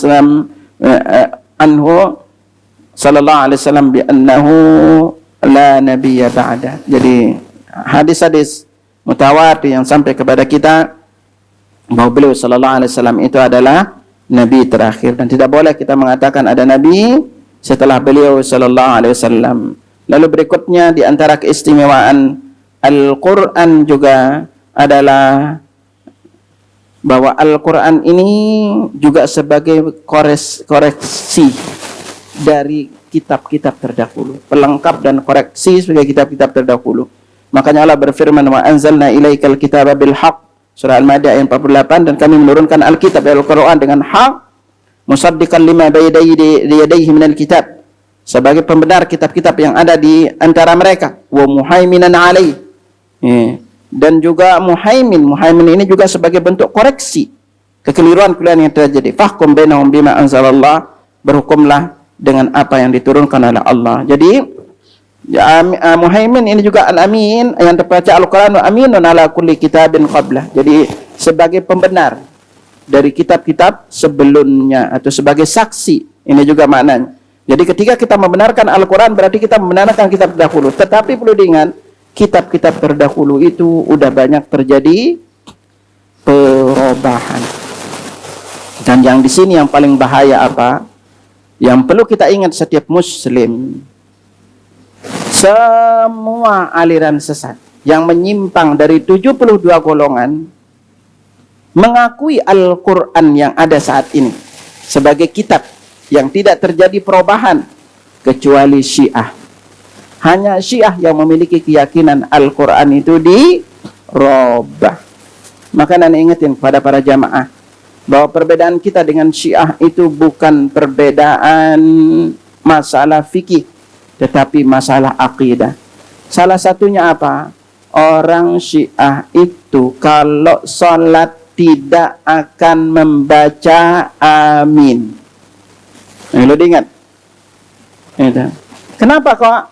Karena menyinggung orang Yahudi. Karena di Al-Fatihah isinya ihdinas siratal mustaqim, siratal ladzina an'amta 'alaihim ghairil maghdubi 'alaihim waladdallin. Terutama di titik ini kita minta petunjuk. Ihdinas siratal mustaqim, tunjukilah kami jalan yang lurus. Nah, jalan yang lurus itu yang mana? Ayat selanjutnya siratal ladzina an'amta alaihim, jalan orang yang telah engkau beri nikmat. Pernahkah ibu bertanya, siapakah orang yang Allah telah beri nikmat? Maka tafsirnya ada dalam surat An-Nisa ayat 69. Siapa orang yang Allah telah beri nikmat? Allah berfirman, "Wa man yuti'illah wa rasul." Barang siapa yang mentaati Allah dan Rasulnya, faulaika ma'al ladzina an'ama Allah 'alaihim. Mereka itu akan bersama orang-orang yang telah Allah beri nikmat, minan nabiyyin, dari nabi, para nabi, siddiqin, syuhada. Siddiqin, syuhada. Siapakah siddiqin dan syuhada ini? Maka di antara para ulama menjelaskan Abu Bakar, Umar, Uthman, dan Abu Bakar, Umar, Uthman. Kenapa, dari mana kita tahu? Suatu hari Nabi pernah naik Gunung Uhud. Tahu-tahu Gunung Uhud itu bergetar. Lalu Nabi berkata, "Uthbut Uhud." Diam wahai Uhud. Ya, di atasmu itu ada Nabi, siddiqin, syahidan. Jadi di atasmu itu ada Nabi, siddiqin, itu Abu Bakar, syahidan, 2 orang yang mati syahid. Yaitu siapa? Berarti di sini Umar dan Uthman tahu dari beliau itu akan mati syahid. Nah, di sini bilang siddiqin, maka itu Abu Bakar. Wa syuhada, berarti di sini kita ambil siapa? Umar dan Uthman. Lalu berikutnya wassalihin, orang saleh. Siapakah orang saleh di masa Nabi turun? Maka yang itu adalah para sahabat radhiyallahu majma'in. Makanya lalu apa? Wala ghairil maghdub, bukan orang yang dimurkai. Itu, bukan orang yang dimurkai. Siapa yang dimaksud murkai? Orang Yahudi. Ya, dan orang yang tahu kebenaran tapi dia tidak mau terima. Waddalin, orang yang sesat, maksudnya adalah orang Nasrani, karena dia tahu amalan itu bukan contoh Nabi yang dilakukan. Maka siapa saja yang melakukan amalan yang tidak dicontohkan Nabi dikatakan sesat. Karena mereka tahu di sini adalah sahabat, maka mereka enggak mau membaca amin. Enggak mau membaca amin. Ya, karena bagi orang Syiah itu sahabat itu semuanya sesat. Semuanya sesat, kita pun. Makanya Al-Kulaini dalam kitab dalam kitabnya mengatakan Furu'ul Kafi mengatakan ittaddan nas ba'da wafatin Nabi sallallahu alaihi wasallam. Semua manusia setelah Nabi wafat kafir kecuali yang sedikit. Siapa yang sedikit itu? Di antaranya Miqdad Al-Aswad, Abu Dhal Al-Ghifari, dan Salman Al-Farisi. Semuanya mereka murtad bilangnya. Dan Al-Quran kini kita udah dirubah. Maka dari itu salah satu mereka tidak yakin orang Syiah itu kalau salam tidak akan mengatakan Assalamualaikum warahmatullahi wabarakatuh, Assalamualaikum warahmatullahi wabarakatuh. Tidak. Mereka akan tepuk tangannya, tipanya 3 kali. Tepuk 3 kali, lalu mengatakan khanal amin, khanal amin. Al-amin telah berkhianat. Al-amin telah berkhianat. Siapa yang masuk al-amin? Jibril alaihissalam. Jibril. Ya, nazala bihirul amin, kata Allah. Jibril turun dengan apa? Ruh yang dipercayai. Lalu kenapa dia katakan berkhianat? Di sini titik tolaknya. Kenapa dia udah mengatakan namanya Al-Amin yang dipercaya tapi berkhianat? Keyakinan Syiah mengatakan bahwa Jibril salah alamat kirim wahyu yang seharusnya dikirim ke Ali bin Abi Thalib, tapi Jibril salah kirimnya ke Rasulullah SAW. Makanya dia tepuk tangannya 3 kali lalu mengatakan khanal amin, khanal amin. Kita akhirnya ingat baik-baik, siapapun yang mencela sahabat, akidah Ahlussunnah mengatakan dia itu kafir, kufur. Allah Nabi SAW bersabda, la tasubbu ashabi, jangan kalian mencela sahabatku. Walladzi nafsi biyadih, demi jiwaku yang ada di tangannya, lau anna ahadakum anfaqa mithlu uhadin dhahaban, andai salah seorang di antara kalian itu menginfakkan emas sebesar Uhud, sebesar gunung Uhud, ma balagha mudda ahadihim wala nasifa, tidak akan mampu mengungguli pahala yang mereka sedekahkan 1 mud. 1 mud itu segini, Bu. Setengahnya aja enggak mampu. Dan Nabi berkatakan, man sabba ashabi, siapa saja yang mencela sahabatku, fa alaihi la'natullahi wal malaikati wan nas, dia akan mendapatkan laknat dari Allah, malaikat, dan seluruh manusia. Bahkan Umar bin Khattab berkata, la tasubbu ashabi Muhammadin SAW, jangan kalau mencela sahabat Muhammad SAW. Berdiri mereka salat 1 jam lebih baik dibanding kalian salat selama 40 tahun. Besarnya pahala sahabat beribadah. Makanya bukti kita, makanya kita kalau mengikuti sahabat, kita termasuk berada di jalan yang lurus. Karena Allah berfirman dalam surah At-Taubah ayat 100, as-sabiqunal awwalun, orang-orang yang beriman, golongan pertama yang beriman, minal muhajirin wal ansar, dari golongan muhajirin dan ansar, walladzina tabauhum bi ihsan, dan orang-orang yang berjalan mengikuti mereka dengan kebaikan, radhiyallahu anhum wa radu, Allah redui mereka dan mereka pun redha kepada Allah. Setelah itu terjadi apa? Addalahum jannatin tajri tahtal anhar khalidina fiha. Allah janjikan pada mereka surga yang mengalir di bawah itu sungai-sungai, kekal mereka di dalamnya. Dzalikal fawzul azim, dan demikianlah itu keberuntungan yang besar. Dan Allah berfirman, wa in tuti'u tahtadu. Wa in amanu bimithli ma amantum faqad ihtadaw. Kalau kalian itu beriman seperti iman mereka, itu para sahabat, berarti kalian itu mendapatkan petunjuk. Makanya kita Ahlus Sunnah meyakini Al-Quran ini yang Allah turunkan kepada Nabi SAW adalah hak, sementara orang Syiah memiliki keyakinan Al-Quran ini diubah, Al-Quran ini kurang, Al-Quran ini salah alamat. Mereka memiliki mushaf namanya mushaf Fatimah yang isinya itu adalah kurang lebih 3 kali lipat Al-Quran kita saat ini, tetapi nanti akan datang di akhir zaman. Lalu apa manfaatnya kalau di akhir zaman, Bu? Orang udah pada mati gitu kan, itu nggak punya manfaat. Nah, inilah keyakinan sesat mereka. Makanya mereka memiliki Al-Quran ini, mereka mengatakan bahwa Al-Quran ini berubah, ya. Ini keyakinan sesat mereka. Maka dari itu, ikhwatal iman, para ulama standar mengatakan kelompok paling dusta itu adalah Syiah Rafidah, ya, paling dusta. Mereka membuat sampai saking bencinya. Syahadat kita beda dengan mereka. Perlu diingat, kita punya 2 syahadat. Asyhadu an la ilaha illallah wa asyhadu anna Muhammadar Rasulullah. Mereka punya tambahan syahadat yang ketiga. Apa syahadatnya? Wa anna aliyan waliyullah. Nah, konsekuensi dari ini lanjutnya apa? Ini yang paling apa namanya? Dahsyatnya nih. Untuk kita perlu berhati-hati nih. Apa itu? Mereka melanjutkan syahadatnya mengatakan wa anna Abu Bakr wa Umar wa Aisyah wa Hafsah finnar. Abu Bakar, konsekuensi syahadat mereka ini setelah mengatakan Ali ini, yaitu Abu Bakar, Umar, Aisyah dan Hafsah itu di neraka. Saking bencinya kepada Aisyah, maka orang Syiah mengatakan di antara nama pintu neraka itu adalah Aisyah, Bu. Jadi kita nggak mungkin akan bisa bersatu, Bu. Ya, kalau sekarang ibu dengar setiap hari itu Ummul Mukminin Aisyah dicela, dituduh berzina lainnya, apakah ibu akan reda? Kalau kita dengar orang aja orang itu mencela Abu Bakar, Umar yang dijamin masuk surga, apakah kita yang Ahlus Sunnah ini akan reda? Membiarkan apa namanya saudara anak Abu Bakar Umar dicela. Ya. Makanya karena Nabi sampai katakan ada tanda munafik itu membenci Ansar dan tanda mukmin itu adalah mencintai Ansar. Tidak mungkin kita akan bisa bersatu. Makan satu kalimat Anda ingatin ibu-ibu. Jangan pernah percaya apa yang ibu lihat selama ini terkait dengan Iran, Bu. Itu semua kedustaan semua. Andai ibu ngerti bahasa Arab, saya kasih link, Bu. Apa yang cerita justru saudara-saudara kita di Palestina. Salah satu yang ingetin ke ibu, ya. Di Palestina, ibu ingat baik-baik ini. Keyakinan Syiah tentang Palestina berbeda dengan kita Ahlus Sunnah. Al-Aqsa dalam keyakinan Ahlus Sunnah di mana, Bu? Di Palestina. Tetapi Syiah punya keyakinan Masjid Al-Aqsa itu adalah di langit tingkat 4, Bu. Keyakinan.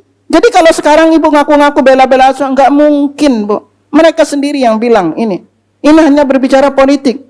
Dan perlu kita ketahui, keyakinan Syiah haji ke Karbala 100.000 kali lipat pahalanya dibandingkan haji mabrur di Mekah sendiri, Bu. Jadi beda, kita udah beda keyakinan, Bu. Makanya sekarang kalau ibu buka tanya aja, Iran itu, Bu, tempat bertumbuh penyakit AIDS paling tinggi sedunia, Bu. Yang kedua, jutaan anak itu tidak tahu siapa bapaknya. Karena kenapa, Bu? Karena nikah mut'ah. Ini Syiah menghalalkan nikah mut'ah. Mau pilih berapa lamanya? Mau sejam, mau seminggu, mau sehari, bebas, Bu. Halal bagi mereka nikah mut'ah. Apa terjadi, Bu? Kalau itu nikah ada di Indonesia, Bu, dihalalin nikah mut'ah. Ya, apa ibu rela? Gitu suami ibu semua bisa jajan-jajan, tapi bilangnya bahkan kalau kita buka buku kitab-kitab mereka, nikah semakin sering nikah mut'ah, derajatnya semakin tinggi di surga. Gitu. Ini kita bisa paparin kalau suatu saat kita ngupas terkait dengan khusus pokok-pokok akidah Syiah. Salah satu masalah Al-Quran, belum masalah sahabat.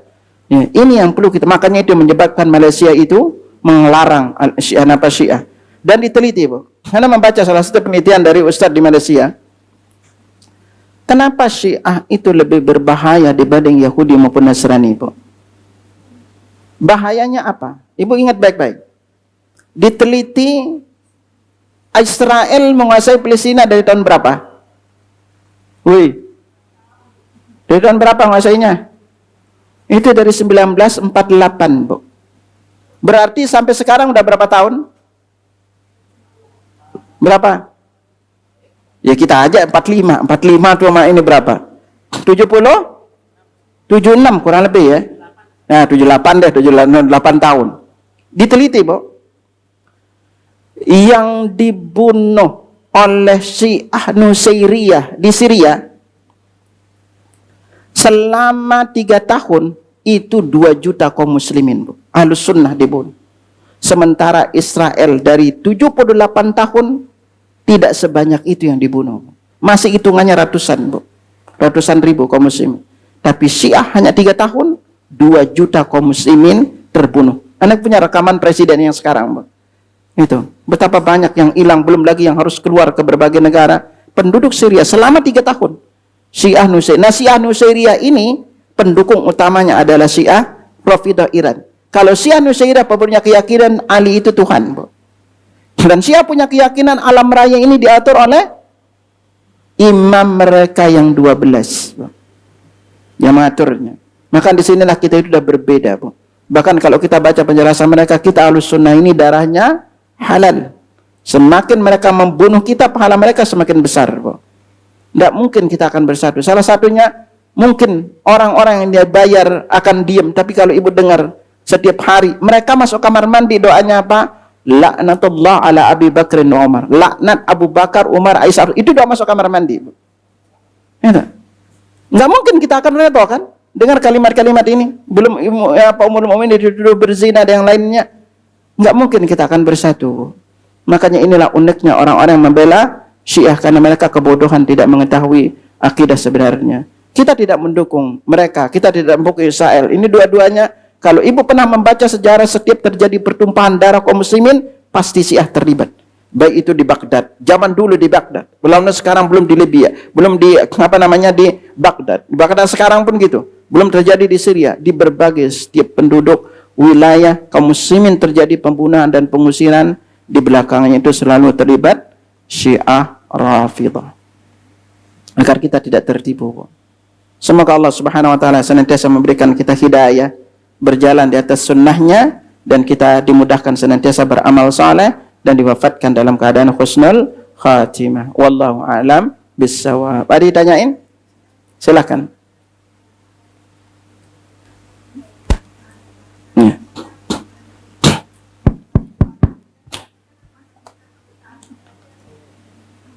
Kalau berhentinya sebentar bisa dilanjutin, tapi kalau lama bacalah isti'adzah. Tadi Anda lupa singgung aja surat-surat yang sering dianjurin baca ya. Ya, surat-surat yang kita sering dianjurin baca, Bu, di dalam salat itu diantaranya Al-Ikhlas, Al-Falaq, An-Nas. Al-Ikhlas, Al-Falaq, An-Nas ini kalau untuk salat Al-Ikhlas dengan Al-Kafirun dibaca di 5 tempat. 2 rakaat sebelum subuh, ba'diyah maghrib, lalu berikutnya itu salat maghrib malam Jumat, lalu yang keempat salat 2 rakaat di belakang makam Ibrahim setelah tawaf, dan yang kelima adalah ketika kita salat witir 3 rakaat, yaitu Al-A'la, Al-Kafirun dan Al-Ikhlas. Adapun untuk Al-Falaq dan An-Nas plus Al-Ikhlas dibaca di 4 tempat setiap kali selesai salat, ya, 5 waktu. Lalu berikutnya kapan? Yaitu di saat zikir pagi dan petang. Lalu sebelum tidur. Berikutnya ketika meruqyah. Ini tempat kita baca. Adapun ayat kursi itu dibaca di 8 tempat. 5-nya selesai salat wajib. Lalu 6 dan 7 itu pagi dan petang. Lalu berikutnya itu sebelum tidur. Ini tempat kita membaca surat atau ayat kursi. Adapun secara khusus untuk waktu-waktu lainnya itu ayat kursi adapun untuk surat Yasin secara umum tidak punya keutamaan khusus dibaca kapanpun. Secara umum.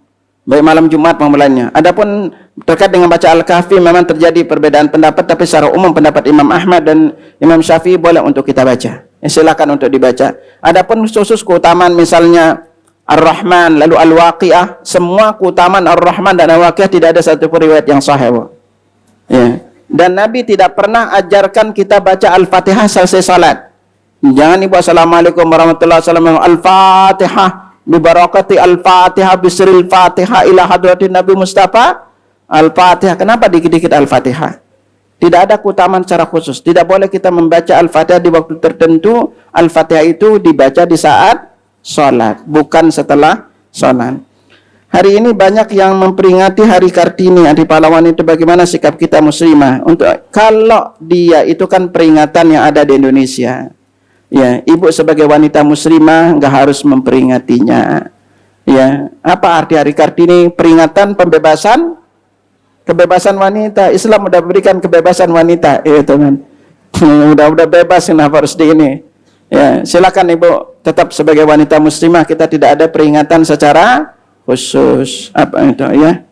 Sebagai muslimah kita tidak ada peringatan hari-hari gituan secara khusus. Wallahu a'lam bishawab. Ada yang lain?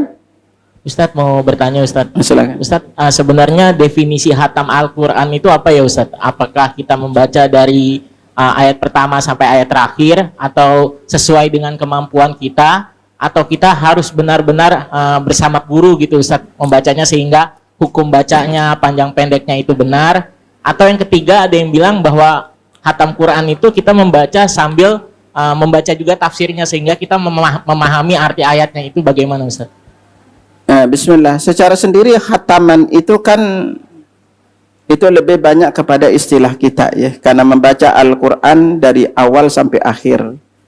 Nah, yang dianjurin kepada kita sebagai muslim itu adalah kalau udah selesai sampai An-Nas balik lagi. Ini dari sisi tilawahnya. Ingat satu hal perlu diingat ibu-ibu ya. Tidak dikatakan tilawah atau qiraah Al-Quran kecuali bibir bergerak. Jadi ini perlu ini. Jadi dalam bahasa Arab namanya tilawah dengan qiraah harus bibir bergerak. Siapa yang membaca Al-Quran diam, tidak bergerak bibir, tidak dicatat pahala satu huruf 10 kebaikan. Sama dengan sholat. Kalau ibu sholat diam aja gitu, itu sholatnya nggak sah, Bu. Nanti diam aja gitu, disuruh ruku aja gitu. Harus bibir itu bergerak, ya. Nah, khatam ini kan kita lihat. Kalau kita mau ningketin, karena nanti setiap ini punya tingkatan pahala. Yang paling afdal itu adalah masuk di tadabbur. Jadi dari kita memahami kandungannya, plus tahu artinya, lalu apa perintah-perintahnya, mengamalkannya. Makanya yang disebut dengan ahlul Quran, yang disebut dengan nama sahibul Quran, bukan hanya kita apal sampai benar bacanya enggak. Tetapi siapa yang mengamalkan kandungannya, mentadaburi isinya, inilah yang disebut dengan nama ahlul Quran. Ya. Sebenarnya. Nah, bagusnya kita lakukan ini. Kalau kita khatam misalnya udah naik ke tingkat berikutnya, maka bacalah. Makanya saya sangat anjurin kepada para jamaah, kita sebelumnya itu kita punya Al-Quran Mukhtasar Tafsir namanya, Bu. Saya berbarengan nggak bawa contohnya. Saya anjurin ibu punya Al-Quran ini, Mukhtasar Tafsir. Kita berbarengan, saya kemarin udah beberapa bulan ini udah puluhan ribu yang kita sebar, Bu.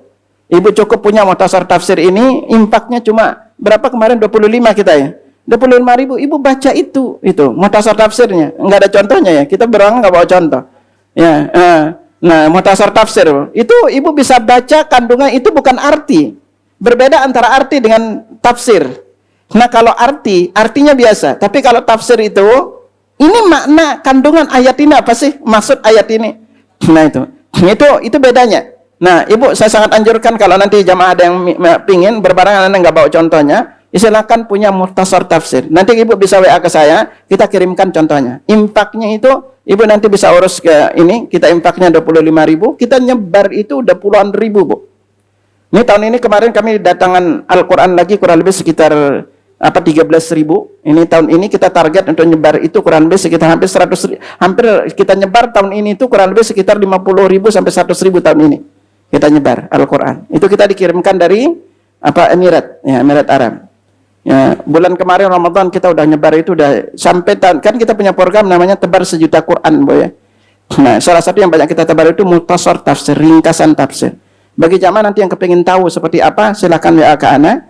Itu Ibu bisa WA ke ana di 0812 1314 8412. Ya, 0812 1314 8412.